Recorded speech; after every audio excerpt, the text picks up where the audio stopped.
warahmatullahi wabarakatuh. Salam sehat, salam sejahtera bagi kita semua. Perkenalkan, saya Andi Supriyatno selaku dosen tetap pada Institut Teknologi Kesehatan dan Sains Wiyatausada Samarinda pada program studi Sarjana Administrasi Kesehatan.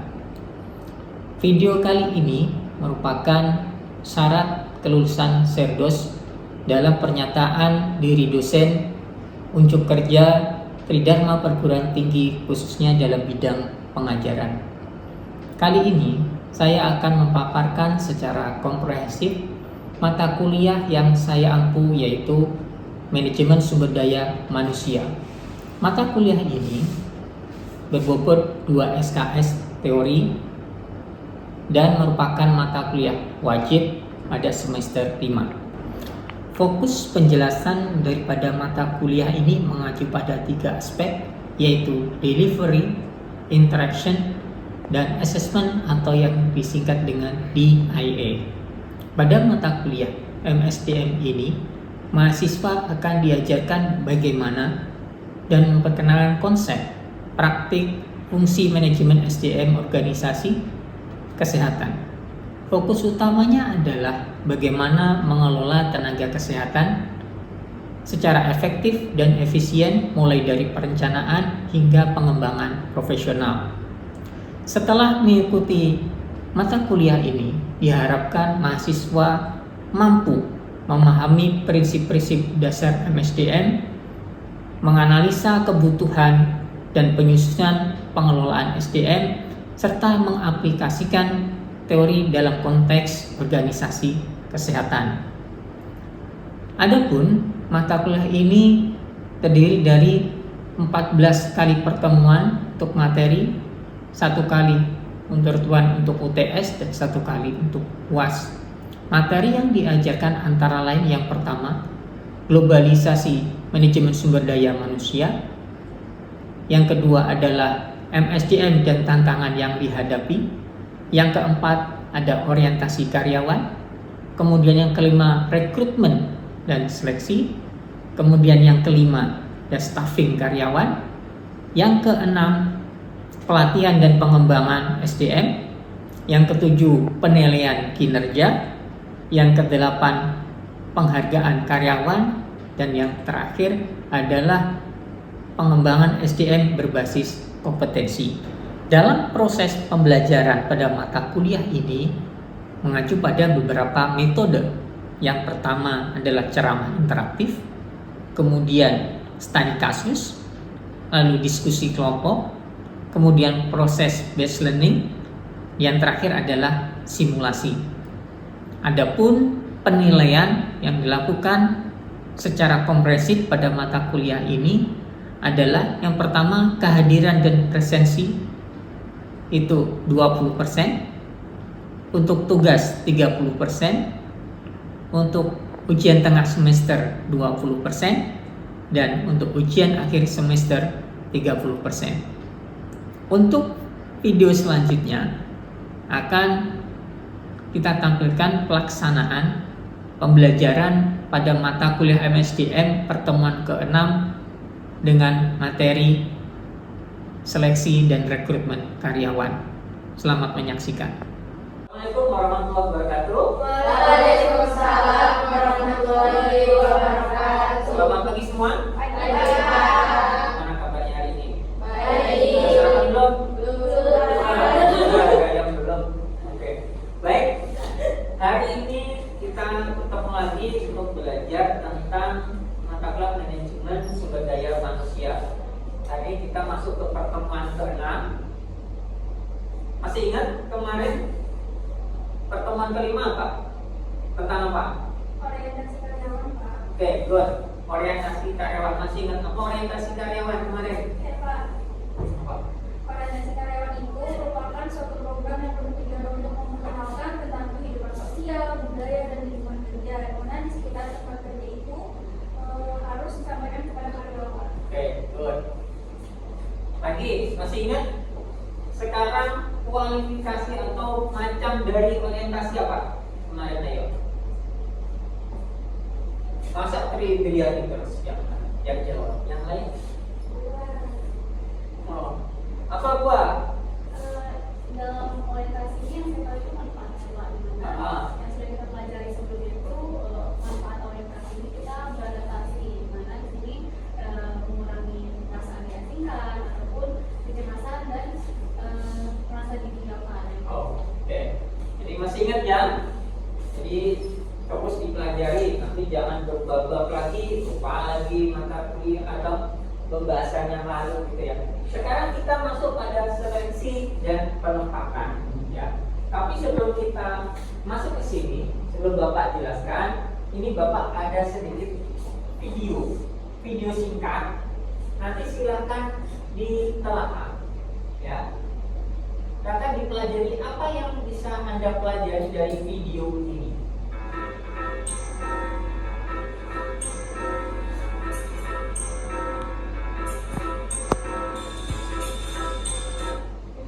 Oke. Sebenarnya udah singkat sih. Nih, saya stop dari sini. Oke. Ini ada Steve Jobs ya tentang filosofi rekrutmen atau seleksi. Dia berkata bahwa tidaklah masuk akal untuk mempekerjakan orang-orang pintar dan memberitahu mereka apa yang harus dilakukan. Ingat, tidaklah masuk akal untuk mempekerjakan orang-orang yang pintar, memberitahu mereka apa yang harus dilakukan. Yang pertama, ingat ya. Kemudian ada lagi nih. Sorry.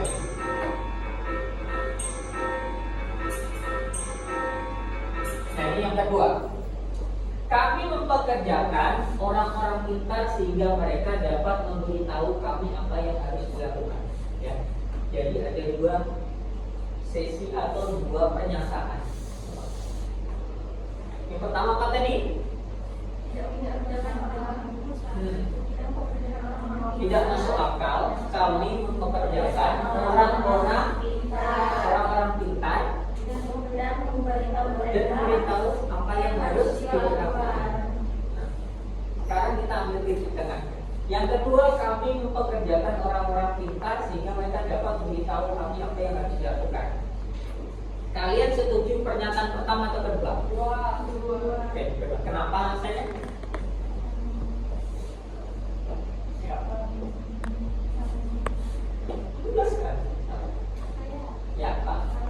Ini saya mau kasih contoh seperti kita memperkerjakan pengacara atau pengacara lebih tepatnya karena itu pengacara ini kan kita masukkan ke orang pintar. Nah, orang pintar itu memberitahu kita apa orang pintar untuk misalkan tadi menggunakan pengadilan itu. Oke, ya. Jadi secara logika kita anggaplah kita bekerja sebagai bos di suatu perusahaan gitu ya. Kalau kita misalkan pengen orang itu bekerja ke kita itu pengen apa namanya itu ya, sama-sama belajar atau kita yang ngajari. Karena kan sama-sama belajar, apalagi kita nggak tahu, kita bisa sharing ilmunya gitu. Itulah tujuan sebenarnya seleksi. Nggak mungkin dong kita seleksi rekrutmen karyawan yang nggak tahu apa-apa, kan? Habisin tenaga, habisin biaya untuk memintakan dia dulu untuk mengerti apa pekerjaannya. Makanya itulah di situ nanti ada namanya spesifikasi. Oke, good. Sekarang kita lanjut. Kita masuk ke bab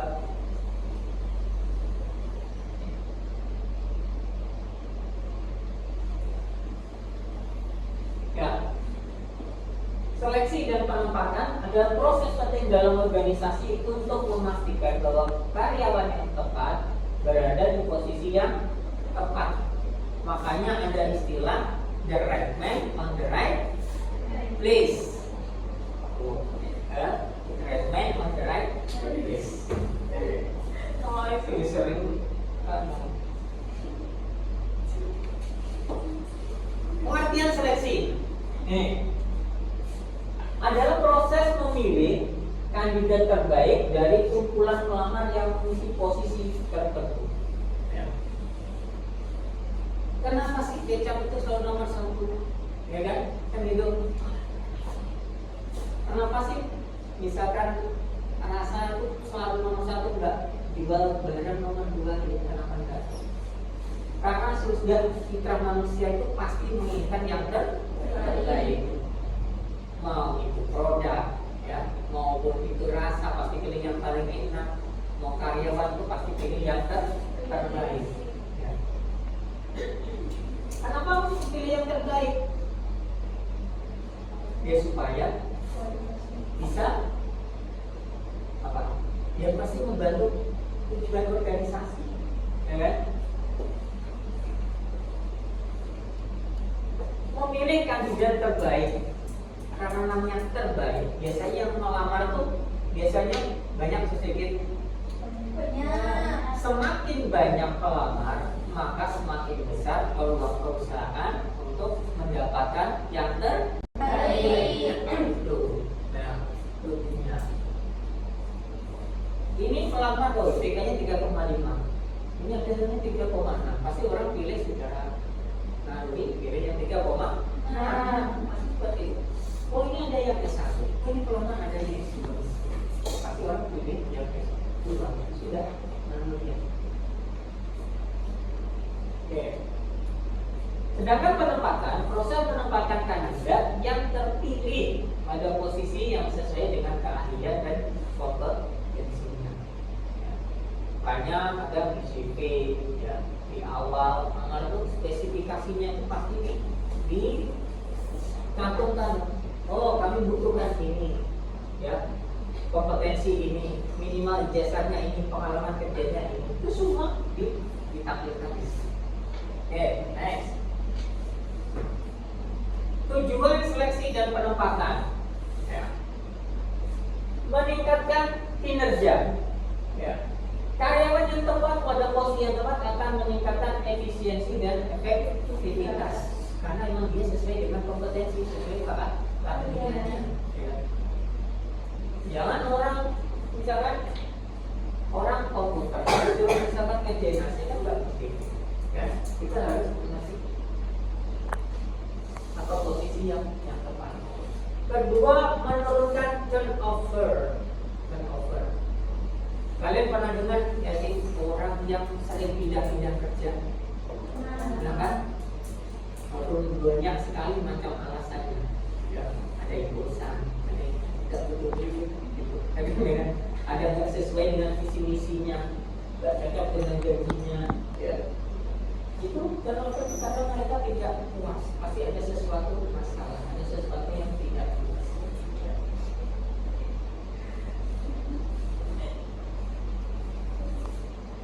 Kemudian yang ketiga, membangun tim yang kuat, ya. Karena namanya pekerjaan, semakin tim solid, maka juga pekerjaan akan mudah dilakukan, ya. Pekerjaan akan mudah dilakukan. Okay. Next, proses seleksi dan penempatan. Yang pertama ada analisis jabatan, yaitu menganalisis tugas, tanggung jawab, dan persyaratan untuk setiap posisi. Yang kedua, pengumpulan informasi terkait kandidat. Ya. Ketiga, tes seleksi. Keempat, wawancara. Kelima, keputusan penempatan. Yang keenam, evaluasi dan perbaikan proses. Ini ada penjelasannya di slide selanjutnya. Nih. Analisis jabatan. Analisis jabatan merupakan langkah awal yang penting dalam proses seleksi dan penempatan, melalui tugas, tanggung jawab, dan persyaratan yang dibutuhkan untuk setiap posisi. Jadi kayaknya untuk apa Anda bekerja kalau Anda tidak tahu tugas dan tanggung jawab? Ya. Jadi apa yang harus dilakukan karyawan, apa yang perlu diselesaikan, ya, targetnya harus selesai kapan, harus ngapain, itu harus tahu, ya. Itu biasanya. Kemudian menyangkut persyaratan, ya, pendidikannya apa, pengalamannya di bidang apa. Kemudian keterampilan teknis dan interpersonal, ya. Keterampilan itu bisa menguasai misalkan menguasai komputer, ya, menguasai program. Kemudian lingkungan kerja, ada kondisi tempat kerja sama struktur organisasi. Yang penting dalam proses seleksi juga untuk memperoleh data yang akurat dan relevan tentang calon karyawan. Yang pertama adalah menerima lamaran. Nah, biasanya ada menerima secara online, ada yang secara offline. Sekarang tuh zaman sekarang dia jarang sekali sudah yang secara administratif menggunakan hard copy seperti itu ya. Sekarang semua sudah online, scan semua kirim ya. Perusahaan ini membutuhkan bla bla bla bla bla bla dengan spesifikasi ya. Lamaran bisa dikirim ke BBB bisa, ada alamatnya ya. Jadi semua sekarang lebih jelas. Yang kedua, menyaring lamaran, memilih kandidat yang memenuhi persyaratan dasar. Persyaratan dasar itu biasanya persyaratan administrasi. Misalkan yang dicari ini S1 komputer, S1 teknik misalkan. Ini yang lama kok misalkan kok S1 seni misalkan gugur diseleksi. Bisa seperti itu. Seleksi awal seperti itu disaring. Ya. Makanya sebelum kita melamar pekerjaan, gitu ya, benar-benar dilihat yang dibutuhkan apa sih, perusahaan dibutuhkan apa, sesuai nggak dengan kompetensi kita, dengan kriteria kita. Kemudian ketiga, memeriksa referensi, yaitu memvalidasi informasi dan pengalaman yang diberikan oleh kandidat. Ya. Benar nggak ini lulusan ini? Benar nggak ini lulusan dari ITK PHS misalkan? Bisa dicek seperti itu. Nuliskan pengalaman kerja di perusahaan A misalkan. Dicek benar nggak ini sudah pernah bekerja, ada nggak sertifikat. Jadi benar-benar dicek. Paham dari sini? Paham. Oke, next. Kemudian tes seleksi. Ya. Yang pertama ada tes psikologi. Apa yang tahu dari tes psikologi ini apa? Orang bilang tes psikologi, psycho, kayak gitu-gitu. Apa artinya? Itu berkaitan dengan kejiwaan, dengan pola pikir segala macam. Itu menganalisis kepribadian, motivasi dan sikap. Maka yang nanti tes wawancara itu ada yang sifatnya itu kayak tes psikologi juga. Anda bekerja di sini itu tujuannya apa? Begitu. Ada jawab, karena saya pengen dapat dari sini. Ya, karena ingin mempraktekkan ilmu saya bermacam-macam nanti. Ya. Nanti tugas saya itu dari tes psikologi itu menyaring hal seperti itu. Kemudian tes kemampuan, mengukur kemampuan kognitif. Kognitif berkaitan dengan pengetahuan, ya, kecerdasan pengetahuan. Biasanya ini dilakukan dengan tes tulis, bisa. Dominan itu tes tulis. Ya. Kalau di akademik, misalkan itu ada namanya TPA, tes potensi akademik, ya kan, kayak gitu. Tes logika, nanti soal seperti matematika, soal apa itu, gambar-gambar segala macam itu masuk tes kemampuan. Kemudian tes keterampilan, menguji kemampuan teknis dan praktikal yang dibutuhkan untuk pekerjaan. Ya. Next, sekarang wawancara. Membangun hubungan dan memahami kandidat secara mendalam. Ada pertanyaan terbuka, ya kan? Membuat kandidat berbagi pengalaman dan pemikiran. Jangan disalahartikan. Nanti pertanyaan terbuka malah curhat, nggak boleh. Ya. Jadi ada wawancara itu ada yang ditanyakan gini, kenapa Anda dulu resign dari perusahaan sebelumnya? Ya. Itu kalau kita salah jawab, itu bisa menjadi catatan bagi wawancara ya. Yang kedua, pertanyaan perilaku mengenai pengalaman dan perilaku calon dalam situasi tertentu. Ya. Ada yang mengatakan, jika ada kondisi teman kerja Anda seperti ini, bla bla bla, apa yang Anda akan lakukan? Misalkan, Kan wawancara itu kan seperti itu. Jangan menjebak juga gitu. Ya. Jangan sampai kita salah menjawab. Kemudian studi kasus menilai kemampuan pemecahan masalah dan pengambilan keputusan. Contohnya seperti ini. Jika atasan Anda menyuruh sesuatu yang bukan pekerjaan Anda dan kebetulan Anda misalkan bisa untuk melaksanakannya, apa yang akan Anda lakukan? Misalkan seperti itu. Itu juga studi kasus kan seperti itu. Nah, karena itu hal-hal yang ditanyakan itu biasanya itu juga yang akan nanti akan kita alami di dunia kerja seperti itu. Ya. Jadi tidak semua itu berjalan dengan lulus kerja itu kita bertemu dengan kawan yang baik, ya familiar, yang suka bercanda. Enggak.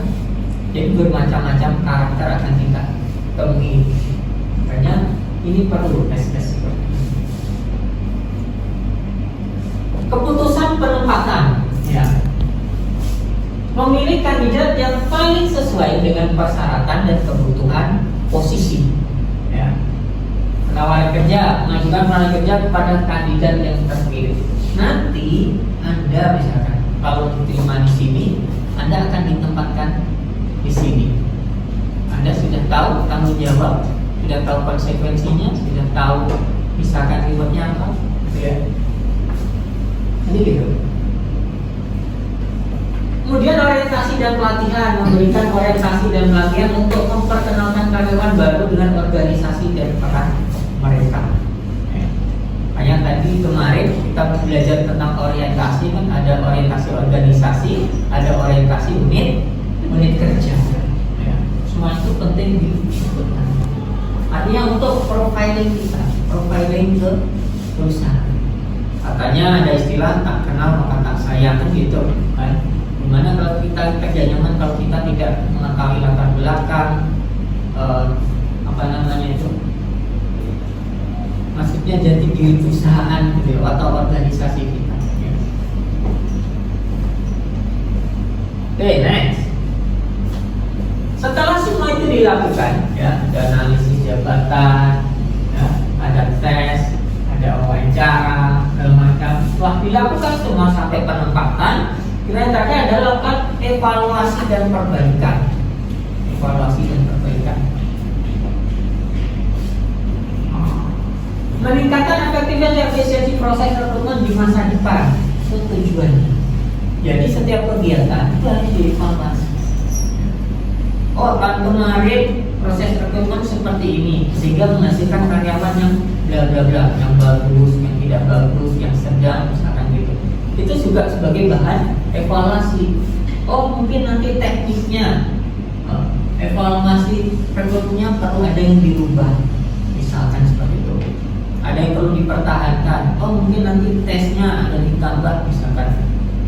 Oh, tambah tes ngaji, misalkan, ya, seperti itu. Jadi, oh, kemarin itu waktunya terlalu panjang, terlalu banyak biaya, misalkan. Itu dievaluasi, ya, supaya setelah untuk efisiensi proses, ya. Melihat waktu yang dibutuhkan setiap tahap dan mencari untuk mengoptimalkannya. Yang kedua, kualitas kandidat, menganalisis kinerja karyawan yang direkrut dan mengevaluasi efektivitas proses seleksi. Yang ketiga, kepuasan karyawan. Ya. Menilai tingkat kepuasan karyawan dengan proses rekrutmen dan penempatannya. Nah, sekarang tugas. Nah, ini pembukaan minggu depan. Tugas implementasi MSDM. Misalkan nih, saya kasih contoh strategi pengelolaan SDM dalam perekrutan seleksi organisasi kesehatan.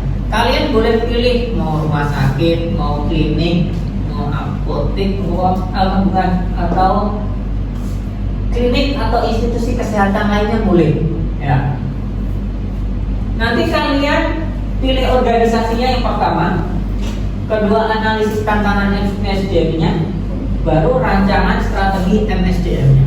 Ya, buat dalam sebuah laporan nanti dikumpul untuk minggu depan. Oke. Dari sini ada pertanyaan? Kalau tugas Harusnya dikumpul aja ke Pak, nggak usah dipresentasikan atau Kemungkinan akan dipresentasikan. Karena saya mengambil nilai tidak hanya dari laporan tapi juga presentasi.